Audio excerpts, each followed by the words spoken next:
We're at the Crystal Bridges Museum of Art looking at a painting by Hughie Lee Smith. It's called Walls, and it dates to 1954. It's a gorgeous image, but it's also bleak. One way to approach this painting is to look at the foreground first, where there is a shadowed figure staring off into the right, where he stands on a patch of grass. Towards the middle, perhaps where most of our attention is drawn, is a figure climbing onto a wall. He is a person of color. He is wearing a tank top and is directly confronting a wall with cracks and peeling paint, and his shadow is the only one to accompany him. And in the background, we see additional walls and a housing settlement, and three white figures either stand or sit on top of the walls, in contrast to the two figures in the front. And in the skyline, we can see these rolling clouds and, most curiously, these four floating balloons of red and yellow colors.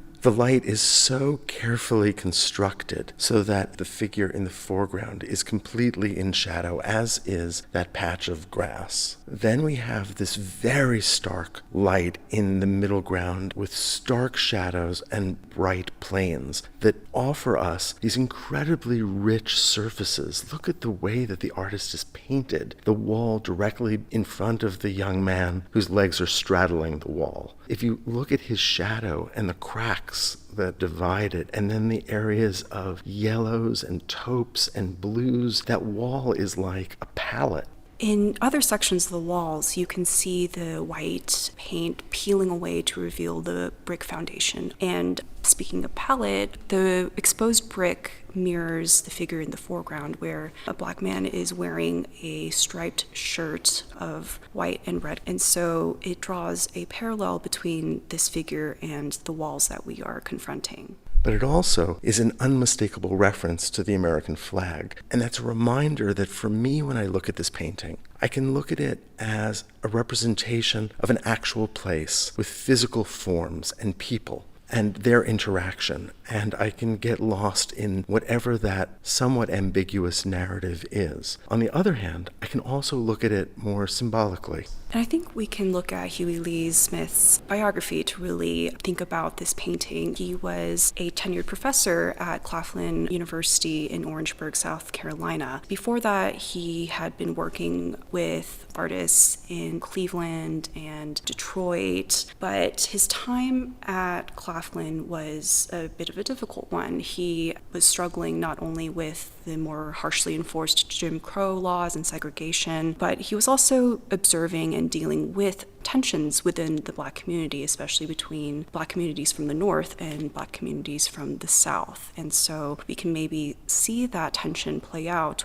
with the figure in the foreground. If I had to use one word to summarize the feeling that I get when I look at this painting, it would be alienation. And that's a powerful word, both within the context of racial strife, as you were mentioning, which is clear within this painting, with the white figures at the top of that wall really owning that space. But it also speaks to a broader historical moment. The Second World War had ended. This was now the atomic age, and people were extremely aware that it was now possible for humans to destroy the world. And we're looking at a painting that is of a world that is in decay. And so I think in some ways this space, even the racial tensions that are depicted here, are speaking to a larger kind of alienation. He often spoke about how his experiences as a Black man in the United States felt like a sense of rejection and a sense of isolation and an existence as an outcast from society. These conditions are only exacerbated by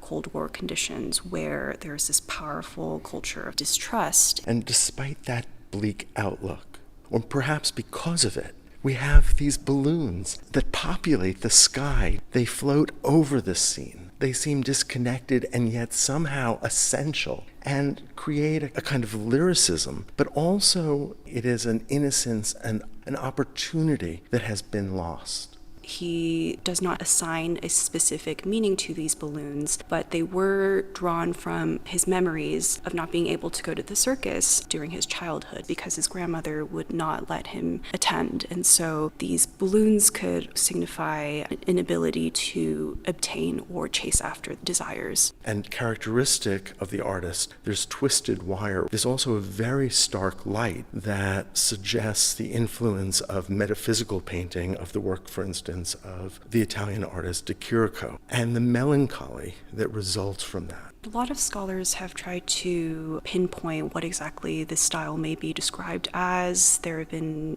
names like magical realism, neo-surrealism, and even social surrealism. And so there's certainly a different sense of reality. And I think another critical point of this painting is that we as viewers are standing in the shadow. We are also distant from that sunlight. And I think a critical aspect of Hughie Lee Smith's work is that while he does draw on autobiographical elements, he does try to create these universal psychic elements like isolation and alienation.